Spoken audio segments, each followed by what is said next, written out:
Bien. para no quedar desprolijo.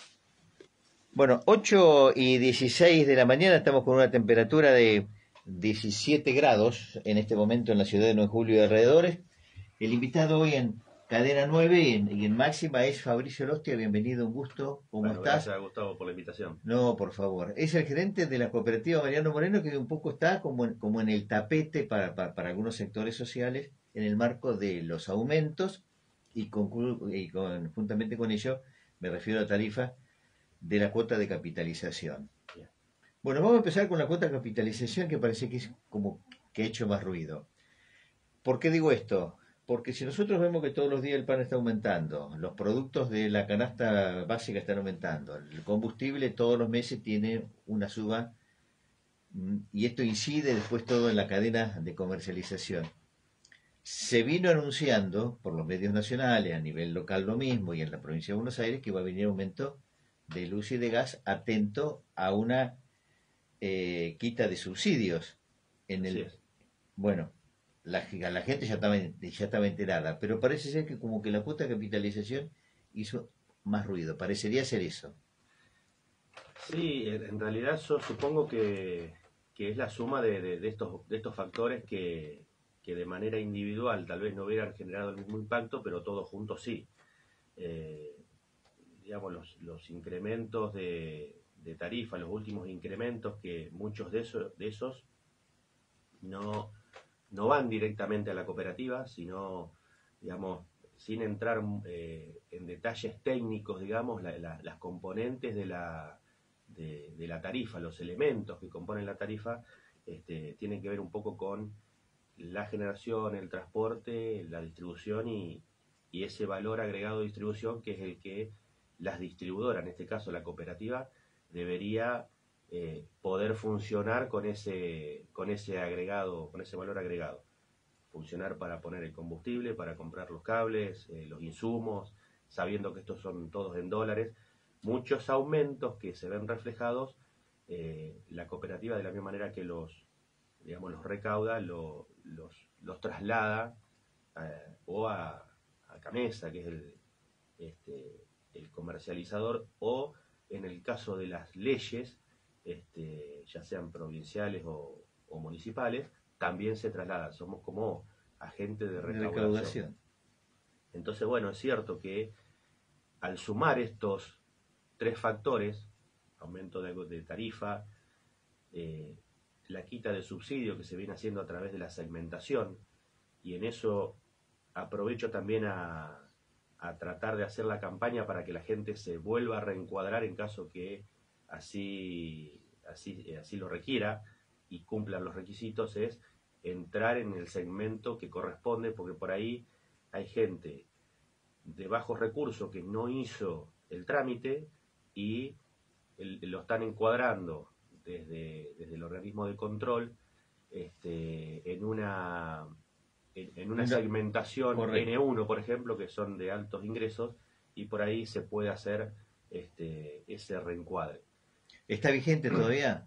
Porque muchos Eso creen que, está que vigente. finalizó a fin No, no, del mes no. pasado. No, no. Incluso nosotros tuvimos una reunión en OSEBA hace un tiempo atrás y nos pidieron que desde la distribuidora podamos difundir. Nosotros hicimos en el Conectados, hicimos algunas notas invitando a la gente que se vuelva a inscribir, porque eso también es un impacto grande en el valor final de la factura. Claro.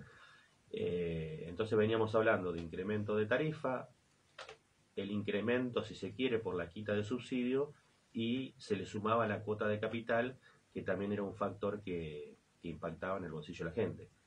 Sumado a, bueno, lo que todos conocemos, esta realidad difícil que vive todos los ciudadanos, digamos, ¿no? Bueno, pero vuelvo a la cuota de capitalización porque da la sensación como que hizo más ruido.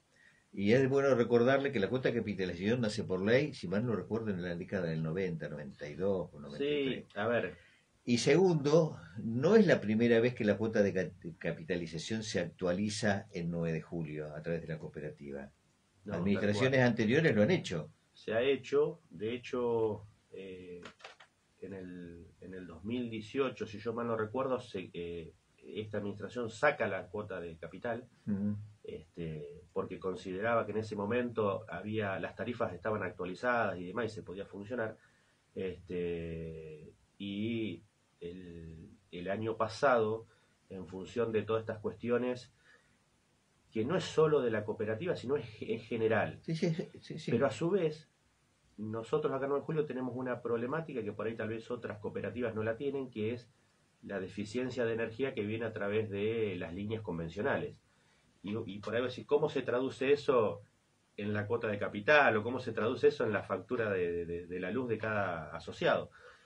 ¿Qué sucede? Nosotros lo hemos explicado varias veces donde para tener un buen servicio, para que la energía eléctrica no se corte, sobre todo en épocas de verano donde es necesario el agua, porque digamos sabemos la dependencia que tienen los otros servicios de la luz, se necesitaba hacer o instalar la generación distribuida, que es la que nosotros tenemos en el predio del Obrador. Y tenemos dos generadores más en ILCOR que los gestionamos nosotros. Eso tiene un costo, la generación distribuida, gasoil tiene un costo elevadísimo, Sí. Y nosotros entendemos que estamos en una relación de compromiso, o seguimos manteniendo algo costoso hasta que podamos terminar la línea, o evitamos o prescindimos de esa generación y volvemos a los cortes como fue allá en el 2015 o Y 2012. bueno, a lo mejor habrá que hacer una consulta popular para ver qué. Tal Pues cual. son siete generadores. En realidad son 5 generadores que suman 7 MVA Por eso. de potencia. Y si uno tiene en cuenta que la transformación convencional a través de las líneas tenemos 20 MVA y en épocas pico la potencia llega a 30, tenemos casi un 50% más de generación distribuida. Esto fue lo que pasó este verano, que no hubo cortes. Bueno, perdóname por entender las cuentas y ver un poco todo este momento. Estos generadores, a lo que vos estás haciendo referencia, abastecen el sistema eléctrico casi en un 50%. Suman un 50% de la potencia de instalada. la potencia. Y eso tiene un costo totalmente diferenciado en relación al costo cooperativa que le paga Sí. precisamente a Transva por ponerlo en términos. Sí, y te digo por qué, porque ahí entran ya las cuestiones financieras. Claro. ¿Qué sucede? La generación, para tener los generadores puestos en el lugar, la empresa que lo provee, que es una empresa privada, tiene un costo por cada megawatt o MVA que tiene instalado y disponible para poder despachar la energía. Así el generador no se use. Y si se usa, tiene, además de ese costo, el costo de la energía generada. Bueno, yo lo voy a poner en blanco y negro para que lo entienda el común de la gente. Tenés una canilla abierta que se te rompió el cuerito. Sí, o si querés hacer un ejemplo, vos alquilás un auto y mientras lo tenés parado en la puerta de tu casa, estás alquilando por tenerlo. Pero a su vez, si vos el auto lo usás, tenés que gastar en el combustible, ¿no? El valor combustible. Eso tiene algún retorno, digamos, un reintegro. Camesa nos reintegra parte de la potencia, parte, no todo. Después la provincia, nosotros hacemos la rendición y nos reintegra parte de la potencia que Camesa no nos reconoce, operación y mantenimiento y el flete del combustible.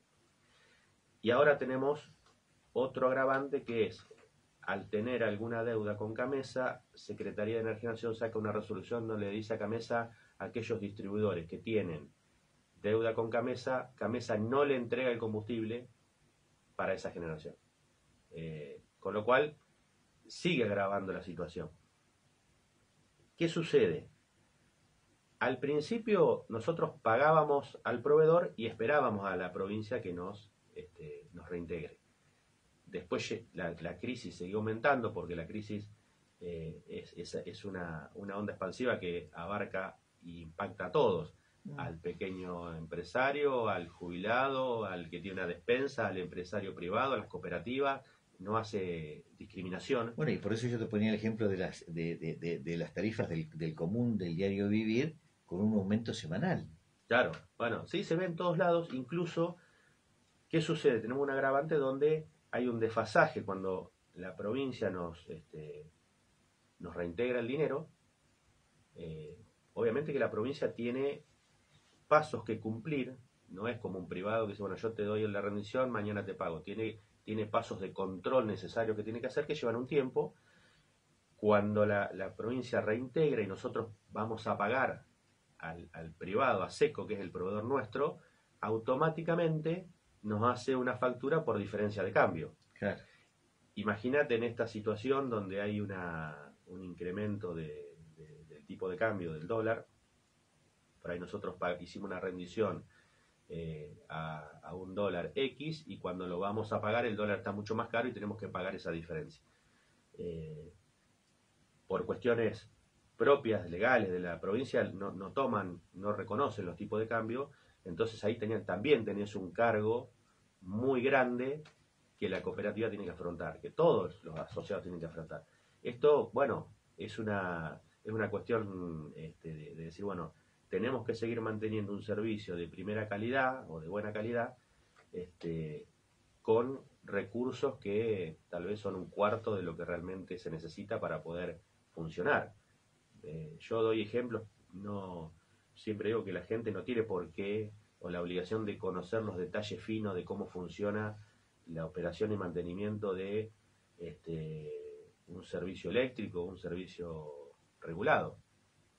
Pero muchas veces nos pasa donde nosotros tenemos usuarios rurales que tienen potencia instalada pequeña, consumos pequeños, que son casas que la usan tal vez una vez al mes, de fin de semana, y que nosotros le damos el mismo tratamiento. Si se corta la energía, tenemos que hacer 70 kilómetros para ir, 70 para volver para poner un fusible. Y con una energía que que no es usada.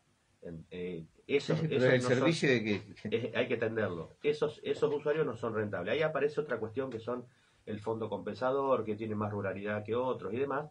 Nosotros nos vemos en una situación desfavorable porque hacemos aporte a un fondo, pero después cuando ese fondo se redistribuye, la cuota parte que nos corresponde es muy pequeña. Bueno, es como la coparticipación en general. Si uno mira lo que significa el Producto Bruto Interno del Distrito 9 de Julio o Bragado Casares en relación a lo que reciben coparticipación, los intendentes que tienen hecho todas las ecuaciones numéricas dicen, che, no se respeta un mínimo del Producto Bruto Interno generador de los tributos que se pagan, ¿no? Lo que sí es importante destacar es que para aquellas personas que tienen complicaciones para pagar la factura, que tienen bajos ingresos y demás, hay distintos mecanismos para que la cooperativa pone a disposición para poder afrontar la factura. Primero, el encuadre, o sea, nosotros tenemos una oficina que se desarrolla a través del Crecer, donde a todas las personas que lo requieran y lo necesiten, se le hace un asesoramiento, un acompañamiento para que pueda hacer su declaración jurada y encuadrarse donde corresponde. Hay una herramienta que es la tarifa social, que ya muchos la conocen, y después, bueno, hay casos puntuales donde asimismo la tarifa social se complica, se hace un tratamiento especial al asociado para poder ayudarlo y que pueda tener el servicio y no entrar en esta cuestión de deudas y complicaciones, ¿no? Bien. Bueno, vamos a ver cómo se va a ir resolviendo este tema. Es importante todas estas aclaraciones. Pero se está sumando otro hecho en este momento, que desde Deuco están recordando un viejo fallo del año 18, dos fallos del año 18, donde vecinas de 9 de julio estuvieron reclamando que entendían que tenían que dividirse la tarifa en el servicio propiamente dicho y por un troquel separado o de una manera que lo instrumente la cooperativa. El fallo deja abierto a la instrumentación por parte de la prestadora del servicio, esto es la cooperativa, pero podríamos decir troquel separado, los otros costos o las otras imputaciones que no hacen al servicio. Todo el tema de impuestos provinciales, municipales y demás. Eso puede llegar a prosperar porque hay una resolución de la provincia de Buenos Aires que lo está frenando. Eh, a ver, hay, obviamente que después tiene que haber un estudio fino. Algunas cuestiones de leyes provinciales eh, tienen que ver directamente con el servicio eléctrico. Digamos, no es que se cobra algo que es fuera del servicio eléctrico, porque eh, algunas de las leyes que se recaudan provinciales son, como te decía hace un instante, son cosas que uno recauda y que se las paga al organismo de control, a la provincia, para que ellos puedan funcionar como un ente, ¿no? Individual y que tenga su propio presupuesto. Lo mismo pasa a nivel municipal, donde hay ordenanzas que es, por ejemplo, el fondo de obra, que se recauda un fondo de obra donde el municipio después hace obras eléctricas, ¿no? Todo lo que es el cambio de luminarias, toda esta reestructuración de lo que es el parque de alumbrado público, sale de esa ley, de esa ordenanza, perdón. Lo que sí estaba cuestionado y que no son directamente relacionados con el servicio son, por ejemplo, bomberos, donde, digamos, bomberos es un ítem donde no es que se pone de manera caprichosa o obligada, No, sino que cada asociado, de manera voluntaria, quiere hacer ese aporte para bomberos y creo que nadie podría, ni siquiera Deuco por ahí, cuestionar, si se quiere, el buen accionar de los bomberos y que realmente necesitan ese aporte. tal cual. Creo yo que yo no me animaría a cuestionarlo, pero bueno. Y después hay otras cuestiones que nosotros en particular tenemos que son O Clisa, por ejemplo, ¿quién lo cuestionaría? Oclisa. Bueno, el caso nosotros hicimos, porque OSEBA hasta el 30 de abril, creo que fue la fecha límite, había abierto una web para que las distribuidoras pudieran hacer su declaración jurada de cuáles eran los conceptos que consideraban que eran ajenos y cuáles no. Con algunas cuestiones relacionadas con la parte legal de qué era lo que se consideraba un servicio, ¿no?, ajeno. Después hay una resolución que fue, creo, la primera resolución, la 1 del año 23, donde hablaba también de muchas cuestiones de si, vuelvo a la cuota capital, era concepto ajeno o no. Bueno, eso era si la asamblea lo había aprobado y estaba el acta y demás, es una cuestión interna de los socios, Claro. ¿no? Uno lo tendría que ver como si en un club los socios, no sé, deciden hacer un aporte para Mejorar la tribuna. sembrar césped, lo que fuera, y viene alguien desde afuera, exterior, y dice, bueno, no, yo voy a accionar en contra porque quiero que le devuelva. Digamos, una cuestión de que, si bien como esto es una cuestión por representación, porque nos ha pasado consultas, dice, bueno, pero los delegados votaron, pero a mí nadie me consultó como socio. Entonces, bueno, yo muchas veces se le explica que cuando hay un representante, como es el caso de la cooperativa y el estatuto que dice que cada 200 socios hay un delegado, a ese delegado se le otorgó el poder de definir, ¿no? Uno, cuando yo hago el ejemplo de si no sé, senadores y diputados en la Cámara van aprobando una ley, el diputado y el senador no pregunta a toda la comunidad que representa o la sección que representa a ver si lo que él va a votar quiere que vote por sí o por no. Pues ya está. Ya se otorgó ese poder. Efectivamente, ya se otorgó el mandato. El mandato. Entonces, bueno, ahí está, me parece a mí, la disidencia entre un delegado que tiene un mandato y votó en un sentido el mejor que él consideraba, con varios socios que no se sienten representados o que esperaban otra cosa. Bueno, mira, hay un ejemplo muy concreto que el 9 de julio no se vislumbra en demasía por la estructura que tiene la edificación, pero que en otras ciudades, en el Gran Buenos Aires, capital federal, está a flor de piel, que es los consorcios de los edificios en torre. Claro. Hay un administrador, se hacen las asambleas, se hacen las reuniones, de 10 propietarios, por decirte una cifra muy baja, van 2. Y después los otros 8 se viven quejando de lo que pasó en la asamblea. Nunca asistieron, nunca fueron, pero a la hora de la queja están. Y son parte interesada, como nosotros, como que no vamos a votar. ¿Qué cantidad de asociados tiene la cooperativa? Y sobre eso, ¿cuántos votamos? Y no llegaba al 10%. Por eso te digo. Entonces, el ejemplo este que te estoy poniendo del consorcio de Es propietarios. importante. Yo creo que a medida que van apareciendo estas cuestiones y demás, la gente se va involucrando más. Por ahí no se ve reflejado en las elecciones, pero deberían participar más. Y por eso a eso voy. Bueno, a ver, después cuando vos vas al amigo y tenés que mantener un servicio, ya te digo, de la magnitud que es la cooperativa y la rapidez con que da respuesta. Nosotros, si vos recordás el último temporal, nosotros en 24 o 40, en 24 horas levantamos todo el servicio y en 48 horas terminamos de levantar alguna cuestión rural que nos quedó y demás. En otros lados pasaron días, semanas y hasta meses que todavía seguían con líneas caídas y usuarios fuera de servicio. Eso tiene que ver con un trabajo de todos los operarios que durante todo este tiempo se capacitaron, tienen, digamos, sentirse parte del servicio y de poder restablecerlo de manera inmediata.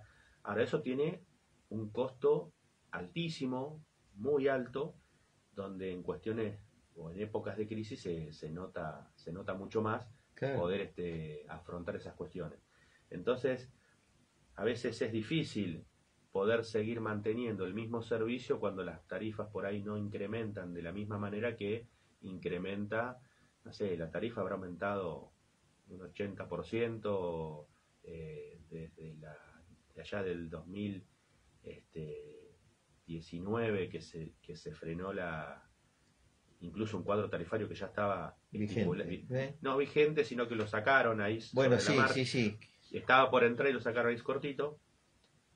De ahí habrá habido un 100%, pero bueno, las paritarias fueron mucho más que el 100%, el combustible un 400%, la inflación debe estar cerca del 600%, no la calculé, digo, pero eran todos valores muy grandes. El dólar, cuando nosotros compramos los insumos, es todo en dólar, entonces, digamos, ese impacto hace que uno se empiece a complicar financieramente, no por mala administración, sino por una cuestión natural de que hay un desfasaje entre lo que uno puede considerar como ingreso, que son las tarifas propiamente dichas, y los egresos, que son los insumos, la energía. El salario, todo el mantenimiento. Bueno, yo el comienzo, Fabricio, para que la gente lo entienda, ponía el ejemplo del pan. Y automáticamente aumenta la harina. Claro. ¿Y qué hace el panadero? No solo aumenta el pan, ¿a quién se lo traslada ese aumento? A nosotros, los que vamos a comprar el pan. Sí, tal cual. Entonces, esto es muy clarito. Sí, sí, no, tal cual eso es así. A veces, si uno hace, por ejemplo, también las condiciones regulatorias, por ejemplo, en el gas, para tirar como un ejemplo más de cuáles son los desfasajes o los desequilibrios con los cuales uno tiene que vivir y tratar de gestionar. Vamos a suponer un determinado mes se venden X cantidad de metros cúbicos al usuario. Obviamente que en esa facturación no todos pagan la factura en tiempo y forma. Aquellos que no lo pagan, bueno, tiene obviamente como un recargo, y ese recargo es mucho menor al recargo que te hace Camusi cuando vos te atrasás un poco en la factura. Entonces, también tenés, y uno no puede hacer nada porque cuando se hace el contrato de regularización, los reglamentos de usuario y de servicio fueron así, donde Camusi puede cobrar hasta 1,5 veces la tasa de interés del banco, tal. Entonces, son tasas siderales y muchas veces te encontrás con que debes más interés que el capital. el capital del Y gasto eso no que se lo puede vendes trasladar al asociado. y no se le puede trasladar. Imagínate que con toda esta situación, menos todavía, aunque se pudiera, no creo que fuera lo correcto.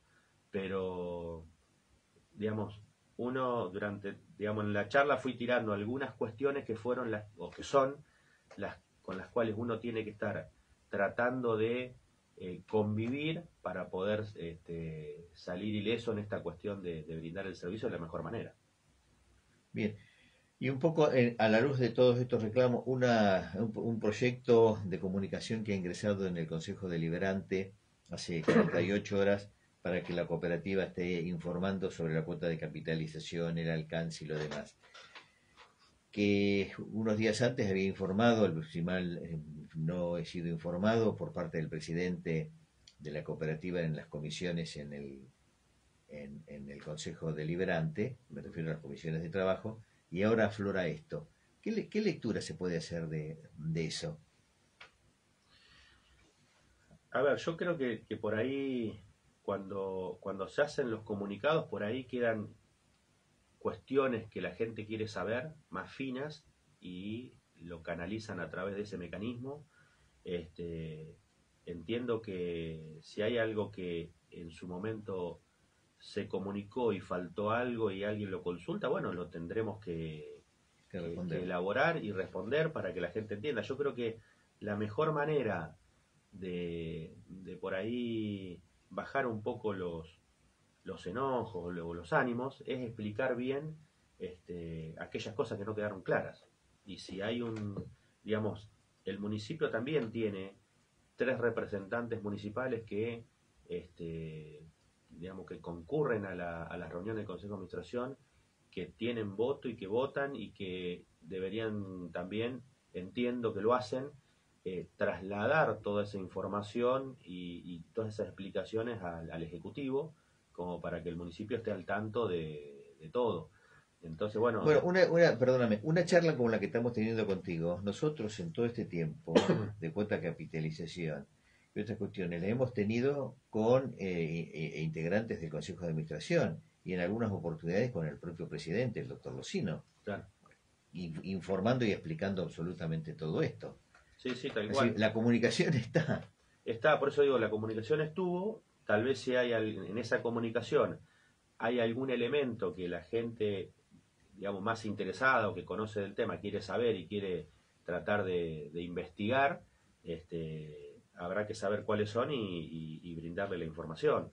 ¿Entiendes? Eso ya es una cuestión donde el Consejo de Administración analiza y ve cuáles son los mecanismos para responder y qué responder y demás. Nosotros, digamos, desde la gestión o de lo técnico tenemos la obligación de dar los elementos, ¿no? Técnicos, Claro. de decir, bueno, a ver, ¿cuál es la tarifa esta? ¿Cuánto ingresó tanto? ¿Cuánto se facturó tanto? Bueno, esos datos. Después hay cuestiones que se analizan más bien de lo institucional, de lo político, que lo hace el Consejo, es ver cómo impacta, porque cuando vos tenés que tomar una decisión como la que se tomó, tenés que ver también esta cuestión que es muy personal, cómo te van a impactar, porque después también el asociado, la gente va a ir en contra de la persona más expuesta, digamos, si se quiere, o expuesta políticamente o en un cargo. Entonces, bueno, esas son cuestiones que se analizan muy internamente en el Consejo y ellos son un poco los que llevan ese mecanismo, digamos, para poder responder, los tiempos, los momentos y a quién hay que responder. Con el municipio hay un ida y vuelta fluido con el Consejo donde supongo yo que si hay alguna duda, estoy seguro que está respondida de parte ya sea de Matías el presidente o de algún consejero que haya designado o algún funcionario que haya designado. Nosotros hemos ido a reuniones de comisión, como vos mencionabas, donde está la cuestión institucional política, si se quiere, para darle ese entorno legal, y la cuestión técnica, que en ese caso habíamos ido en su momento Marcelo Mango y había ido yo, para hablar un poco de lo que era la línea 132, cómo estaba, digamos, cómo era el avance, y hay mucha, tal vez, incertidumbre, y entiendo que la hay porque son cuestiones muy técnicas y hay muchos organismos que están trabajando de manera conjunta para que esto salga. Entonces es muy difícil por ahí explicar y decir, bueno, la línea está en esta situación. Pero está en marcha. Pero está en marcha. Está en marcha. Está en marcha. Nosotros en esa época que fuimos a la reunión había salido el certificado de parte del ENRE de conveniencia y necesidad pública. Lo que faltaba, digamos, era dejar pasar los plazos legales para que se pueda dar ya el certificado final. Eso ya debe estar en la etapa de cumplirse.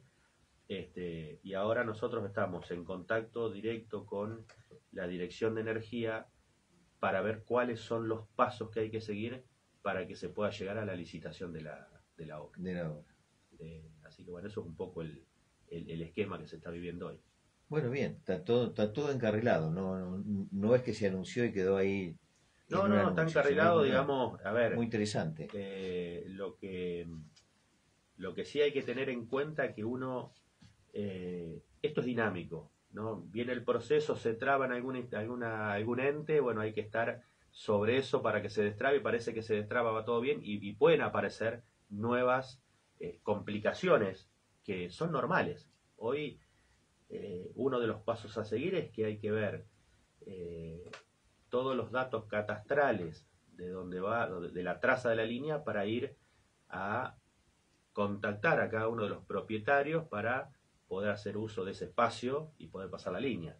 Y ahí va a existir negociaciones individuales con muchos de los propietarios que no sabemos a ciencia cierta bien cuántos son, se está trabajando, pero bueno, son cuestiones que... Sí, muchos van a decir adelante porque esto va a ser el interés... Y puede haber alguno que no, efectivamente, y habrá que ver cómo se destraba. Cómo se destraba. Así es. Bueno, algunos otros temas de interés para los vecinos, para nosotros, los usuarios del servicio que nos quieras contar. No, bueno, en general, digamos, yo haría hincapié en esto, de que la cooperativa está trabajando mucho para dar respuesta a estas cuestiones, que está abierta y que aquellos que tengan algún inconveniente, hay un sector, el sector Crecer, que se dedica exclusivamente a hacer un tratamiento especial de aquellos que no pueden afrontar la factura al 100%, se hace un análisis. Bien. Y con relación a aquellos que puedan entrar en la página oficial del Gobierno de la Nación para hacer la recategorización, ¿hay alguna ayuda que se le puede dar de la cooperativa? Si hay algún señor muy mayor, una mujer muy mayor que viven sola, no lo pueden hacer, ¿en la cooperativa se le facilita eso? Nosotros lo que hacemos desde la cooperativa y de este sector que yo te mencionaba es asesorar para ver cómo se hace. Lo que nosotros nunca hicimos es hacerle el trámite. Correcto. ¿Por qué? No por una falta de voluntad ni nada, sino que cuando se hace el trámite empiezan a aparecer muchos datos sensibles de la persona. Qué propiedades tiene, qué auto, qué sueldo, qué... Entonces, y también si después que haces la declaración jurada, el resultado impacta en otras cuestiones, nos ha pasado, o le ha pasado a la gente, ha hecho el trámite, se encuadró en N2 y en algún momento quiso ir a comprar dólares y no pudo.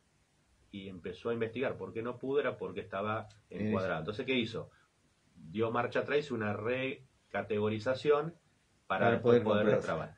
Eso ha pasado, entonces nosotros tampoco queremos generar una modificación que después la persona esté desconforme porque por ahí un efecto colateral no sea de su agrado. Pero sí podemos explicarle cuál es el mecanismo y cómo lo tiene que hacer. Bien, Fabricio, clarísimo el mensaje que nos dejás, más allá que nadie quiere vivir los aumentos, sí, pero es la realidad que nos toca en este momento. Así que agradecerte el gesto de estar hoy en Cadena 9. Gracias a ustedes, saludos a toda la audiencia. Muchísimas gracias. Bueno, la palabra del gerente de la cooperativa Mariano Moreno, Fabricio Olostia, que lleva adelante, toda la información relativa a la preocupación que se tiene en este momento. Muchísimas gracias. La pausa.